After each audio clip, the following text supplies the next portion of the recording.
بسم اللہ الرحمن الرحیم۔ آج ہمارا پہلا لیکچر ہے اور انشاءاللہ ہم ان لیکچروں کے اندر یہی کوشش کریں گے کہ جو ڈیمو تھا یا جو آؤٹ لائن ہم نے بتایا تھا اسی کے مطابق انشاءاللہ ہم اس کو لے کر چلیں گے۔ تو سب سے پہلی بات جو تھی وہ یہ ہم نے بتائی تھی کہ جو ذرائع علم یا مصادر علم جو ہیں وہ تین ہیں۔ مصادر علم وہ تین ہیں، ان میں سب سے پہلے پر ہے حواس خمسہ۔ وہ صلاحیتیں یا وہ ذرائع جو اللہ نے انسان کو علم کے لیے دی ہیں وہ 5 ہیں۔ ان میں پہلے نمبر پر ہے حواس خمسہ۔ اللہ نے 5 حص انسان کو دیے ہیں، اس کے ذریعے انسان علم حاصل کرتا ہے۔ حواس خمسہ میں قوت سامعہ، اللہ نے انسان کو سننے کی صلاحیت دی ہے، اس کے ذریعے انسان سیکھتا ہے۔ قوت سامعہ کے ذریعے کوئی بات انسان نے سیکھ لی، کوئی خبر انسان کو ملی، اس کے ذریعے انسان کو علم حاصل ہوا۔ دوسرا ہے قوت باصرہ، دیکھنے کی صلاحیت اللہ نے انسان کو دی ہے، دیکھنے کے ذریعے بھی مشاہدہ کر کے انسان سیکھ لیتا ہے۔ تیسرا ہے قوت ذائقہ، کوئی چیز چکھ کر انسان سیکھ لیتا ہے کہ اس کا ذائقہ کس طرح ہے۔ چوتھا ہے قوت شامہ،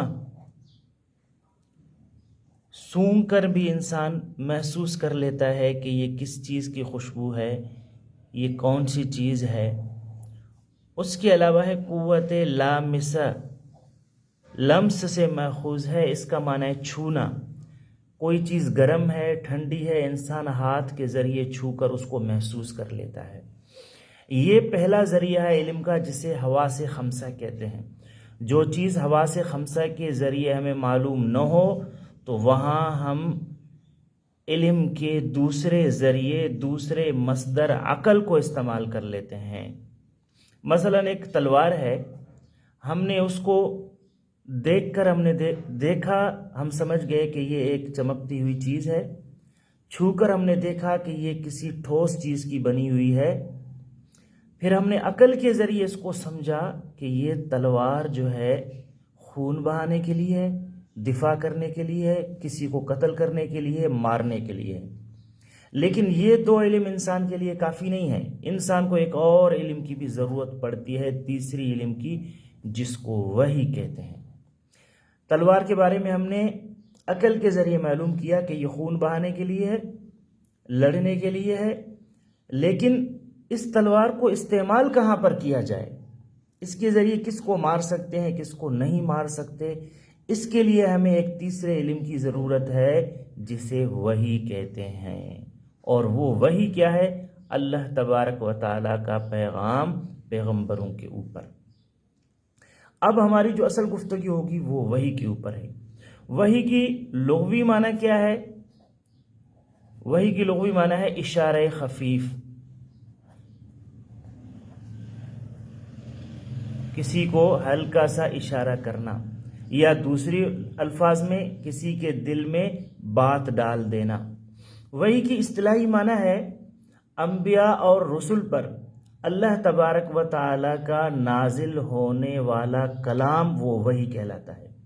اللہ تعالیٰ اپنا پیغام پیغمبروں کے اوپر نازل فرماتا ہے، چاہے وہ فرشتے کے واسطے سے ہو، چاہے بغیر فرشتے کے واسطے کے ہو، وہ وحی کہلاتا ہے۔ اچھا، قرآن مجید کے اندر وحی کا لفظ انبیاء کے علاوہ دوسروں کے لیے بھی استعمال ہوا ہے۔ اگر وحی کے لفظ کا استعمال غیر انبیاء کے لیے ہو، انبیاء کے علاوہ کسی اور کے لیے اس کا استعمال کیا گیا ہو، تو اس صورت میں ہم وحی کو الہام کی معنی میں لیں گے کہ یہ الہام ہے۔ مثلا قرآن میں اللہ تعالیٰ نے فرمایا وَأَوْحَى رَبُّكَ إِلَى النَّحْلِ أَنِ اتَّخِذِي مِنَ الْجِبَالِ بُيُوتًا، کہ تمہارے پروردگار نے شہد کی مکھی کی طرف وحی بھیجی۔ اب یہاں شہد کی مکھی کوئی پیغمبر تو نہیں، لیکن جیسے میں نے بتایا کہ اگر وحی کی نسبت غیر انبیاء کی طرف ہو تو پھر اس کا مقصد یہ ہوتا ہے کہ یہ وحی بمعنی الہام کے ہیں. الہام کا معنی ہے دل میں کوئی بات ڈال دینا، دل میں بات ڈالنا، یہ وحی کہلاتا ہے.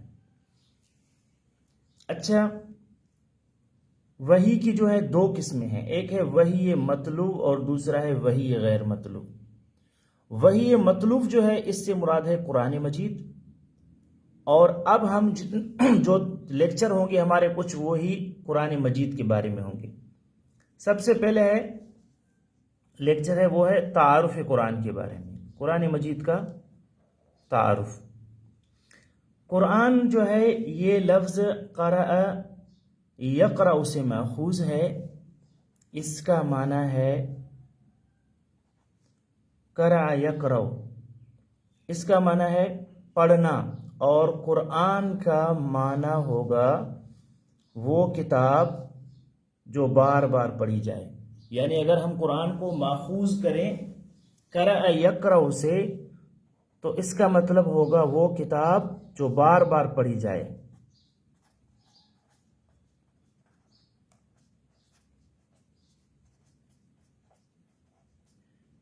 یہ جو ہے نا قرآن کا اصل معنی ہے. بعض لوگوں نے قرآن مجید کو، قرآن کو ماخوذ کیا ہے قرأ سے. اس کا مطلب ہوگا وہ کتاب جس کی آیتیں ایک دوسرے کے ساتھ ملی ہوئی ہوں. اگر ہم اس کو ماخوذ کریں گے قرأ یقرأ سے تو اس کا مطلب یہ ہوگا کہ وہ کتاب جس کی آیتیں ایک دوسرے کے ساتھ ملی ہوئی ہوں.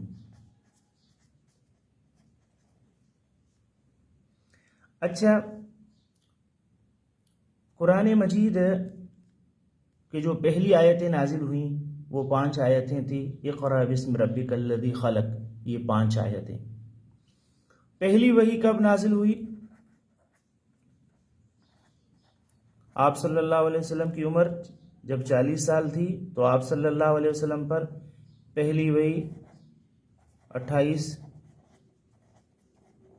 جولائی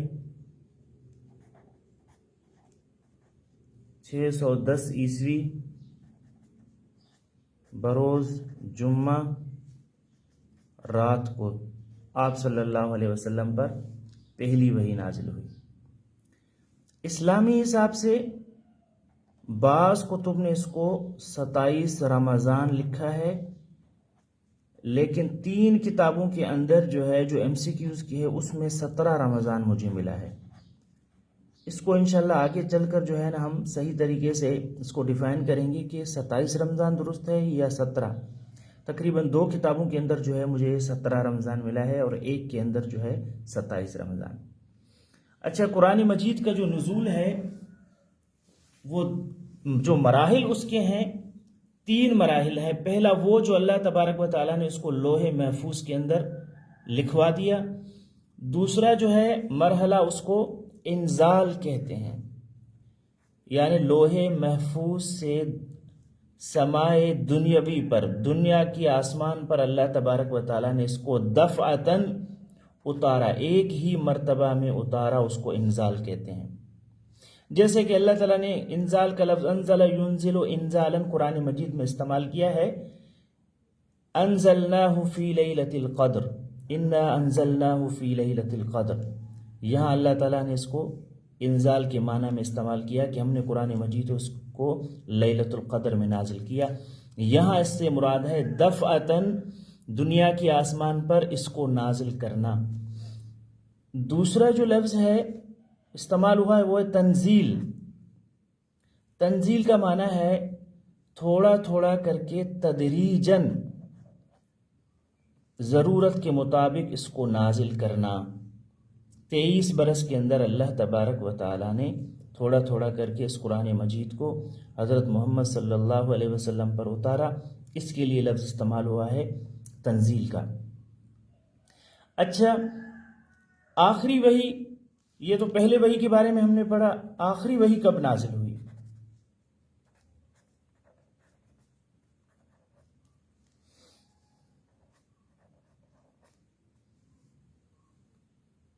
آخری وحی جو ہے سورہ بقرہ کی آیت نمبر 281 وَاتَّقُوا يَوْمًا تُرْجَعُونَ فِيهِ إِلَى اللَّهِ.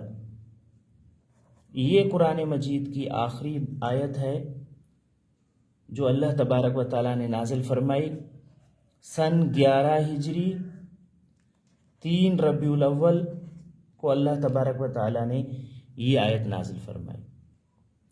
آپ صلی اللہ علیہ وسلم پر جو آخری آیت نازل ہوئی وہ سورہ بقرہ کی آیت نمبر 281 ہے جو اللہ تبارک و تعالیٰ نے آپ صلی اللہ علیہ وسلم پر نازل فرمائی. یہ آخری آیت جو آپ صلی اللہ علیہ وسلم پر نازل کی گئی ہے.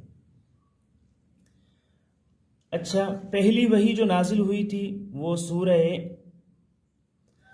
پہلی وحی جو نازل ہوئی وہ اقرأ باسم ربک الذی خلق کی 5 آیتیں جو ہیں وہ ہیں. اس کے بعد 6 مہینے تک وحی کا انقطاع ہوا جس کو فترہ کہا جاتا ہے. 6 مہینے تک. جب پہلی وحی نازل ہوئی تو آپ صلی اللہ علیہ وسلم حضرت خدیجہ کے پاس آئے. اس موقع پر آپ صلی اللہ علیہ وسلم نے فرمایا تھا زملونی زملونی، مجھے چادر پہنا دو. 6 مہینے کی فترہ کے بعد 6 ماہ کے فترہ مانا وقفہ، 6 ماہ کے وقفے کے بعد جو صورت نازل ہوئی وہ سورہ مدثر تھی. اس کے بعد نزول کے بعد آپ صلی اللہ علیہ وسلم نے آ کر حضرت بی بی خدیجہ کو فرمایا تھا دثرونی دثرونی. اسی لیے پہلی صورت کا نام مزمل پڑتا ہے، دوسرے کا مدثر. دثرونی. اب آتے ہیں کہ نزول وحی کا طریقہ کیا تھا. آپ صلی اللہ علیہ وسلم پر جو وحی نازل کی جاتی تھی اس کا طریقہ کیا تھا، کس طریقے سے وحی کا نزول ہوتا. قرآن مجید میں اللہ تبارک و تعالیٰ نے سورہ شورا کے اندر نزول وحی کا طریقہ بتایا ہے کہ کسی پیغمبر پر وحی کیسے نازل کی جاتی ہے. فرمایا ما کان لبشر ان یکلمہ اللہ، کسی بھی انسان کے ساتھ اللہ تبارک و تعالیٰ بات نہیں کرتے مگر جو بات کی جاتی ہے اس کے طریقے کیا ہیں وہ اللہ تعالیٰ نے بیان فرمائے. نزول وحی کا طریقہ، نزول وحی کا طریقہ کون سا تھا؟ سورہ شورا میں بیان ہے کہ اللہ تبارک و تعالیٰ کسی انسان کے ساتھ جب بات کرتے ہیں تو اس کا طریقہ یہ ہوتا ہے یا تو اللہ تعالیٰ وحی بھیجتے ہیں یعنی دل میں بات ڈال دیتے ہیں، الا وحین او یرسل رسولا، یا اللہ تعالیٰ کوئی فرشتہ بھیجتے ہیں، فرشتے کے ذریعے اللہ تعالیٰ وحی بھیجتے ہیں. یا تیسرا او من وراء حجاب، پردے کے پیچھے سے اللہ تبارک و تعالیٰ اس سے بات کرتے ہیں. قرآن مجید کے مطابق پیغمبروں کے اوپر وحی کے نزول کے 3 طریقے تھے. یا اللہ تعالیٰ ان کے دل میں بات ڈال دیتے، یا اللہ تبارک و تعالیٰ کوئی فرشتہ بھیجتے، یا اللہ تبارک و تعالیٰ پردے کے پیچھے سے ان کے ساتھ گفتگو کرتے. قرآن مجید کے مطابق یہ 3 صورت ہیں.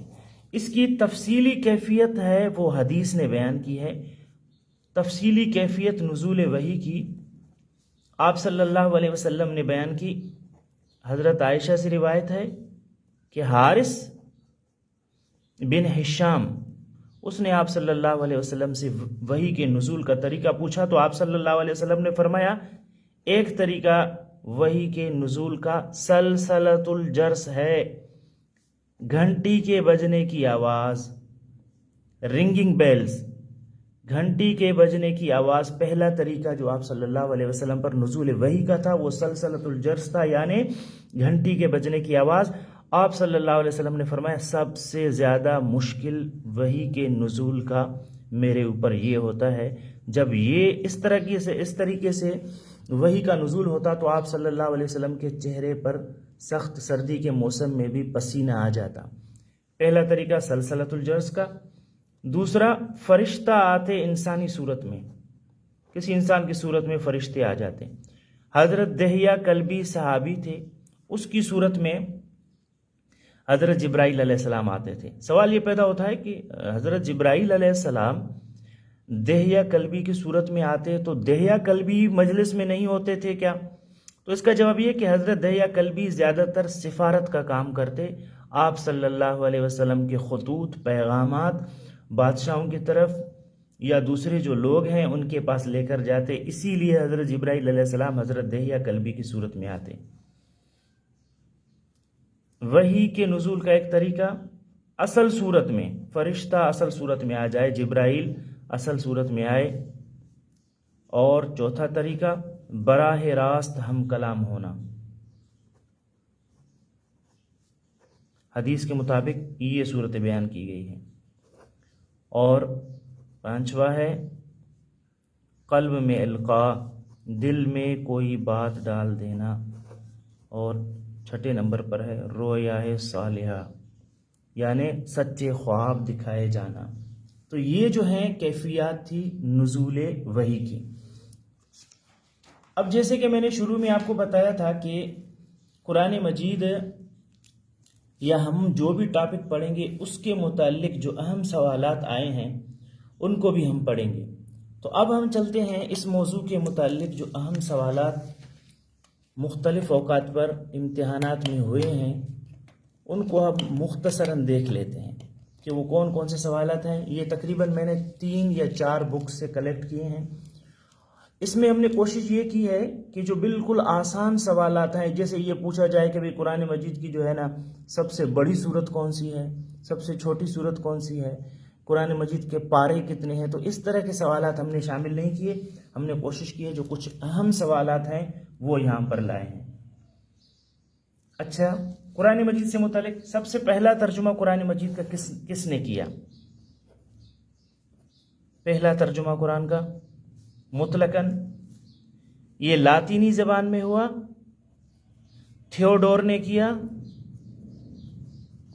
سن کون سا تھا؟ 1143 ہجری، 1143 ہجری کے اندر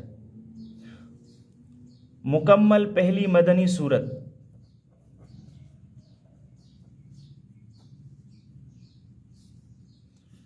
سورہ بقرہ، عروس القرآن۔ جو سوال آسان ہے اگر ہم نے اس کو لکھا ہے تو اس کا مطلب یہ ہے کہ وہ کسی نہ کسی امتحان میں آیا ہے، اسی لیے اس کو لکھا گیا۔ عروس القرآن سورہ رحمان کو کہا جاتا ہے، ثلث القرآن سورہ اخلاص کو کہا جاتا ہے۔ آخری سورت آیت تو ہم نے پڑھی کہ آخری آیت کون سی ہے، سورہ بقرہ کی 281 نمبر آیا، لیکن آخری سورت جو کون سی ہے وہ سورۃ النصر ہے، اذا جاء نصر اللہ۔ مفتاح القرآن کس سورت کو کہا جاتا ہے؟ سورہ فاتحہ۔ مفتاح کی معنی ہے چابی۔ اچھا، کتنی سورتیں انبیاء کے نام پر ہیں؟ یہ سوال بار بار آیا ہے، کتنی سورتیں انبیاء کے نام پر؟ جواب ہے 6 سورتیں ہیں جو انبیاء کے نام پر ہیں۔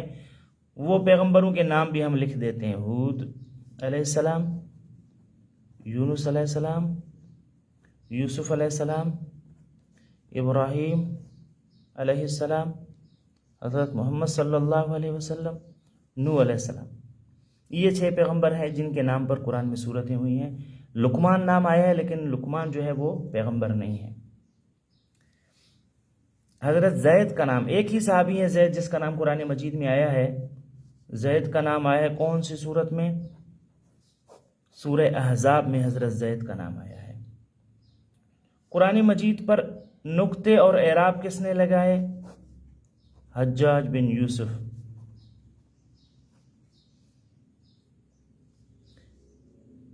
اچھا، قرآن کا لفظ قرآن کتنی مرتبہ استعمال ہوا ہے قرآن مجید میں؟ القرآن کا لفظ 55 مرتبہ استعمال ہوا ہے۔ کتنے پیغمبروں کا ذکر قرآن میں ہے نام کے ساتھ؟ جواب 25 پیغمبروں کا ذکر ہے نام کے ساتھ۔ سب سے زیادہ ذکر حضرت موسیٰ علیہ السلام کا ہے۔ بسم اللہ 2 مرتبہ کس صورت میں ہے؟ سورۃ النحل۔ حضور صلی اللہ علیہ وسلم کا نام احمد کس صورت میں واقع ہوا ہے؟ جواب سورۃ الصف کے اندر۔ پہلی وحی لکھنے کی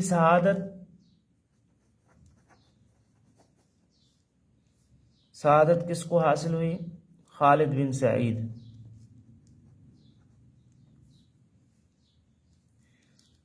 کس کی درخواست پر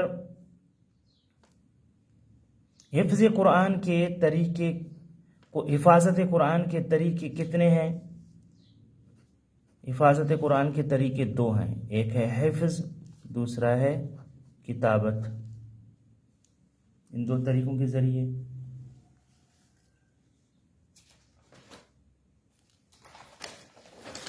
نبی اور رسول نہ ہونے کے باوجود کن کا نام نیک نامی کے ساتھ قرآن مجید میں وارد ہوا ہے؟ یعنی وہ پیغمبر بھی نہیں ہے، رسول بھی نہیں ہے، لیکن اس کے باوجود ان کا نام تذکرہ قرآن میں آیا۔ وہ کون کون سے تھے؟ نبی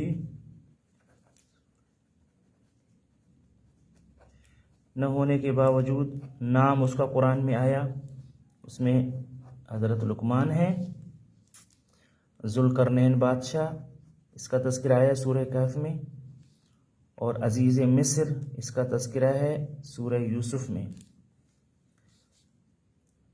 ترجمان القرآن کس کا لقب ہے؟ حضرت عبداللہ ابن عباس۔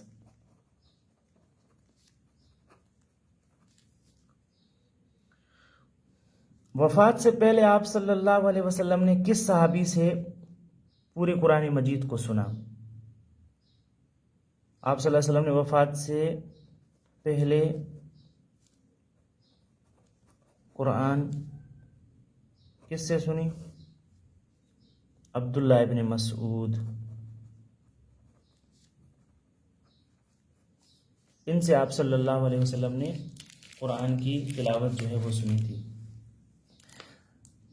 سب سے زیادہ تفسیری روایات کس صحابی سے ماخوذ ہیں؟ تفسیری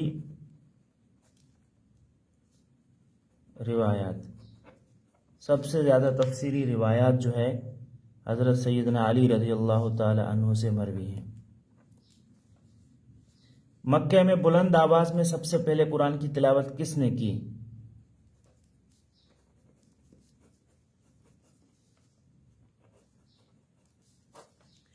حضرت عبداللہ ابن مسعود۔ سب سے پہلے مکے میں بلند آواز میں قرآن مجید کی جو تلاوت کی وہ حضرت عبداللہ ابن مسعود نے۔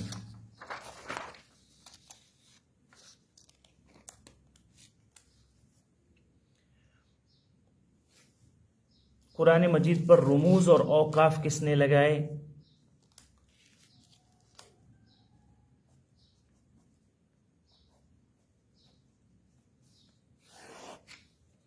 یہ لگائے حجاج بن یوسف نے۔ نکات بھی حجاج بن یوسف نے لگائے، رموز اور اوقاف بھی ہے، یہ بھی حجاج بن یوسف نے۔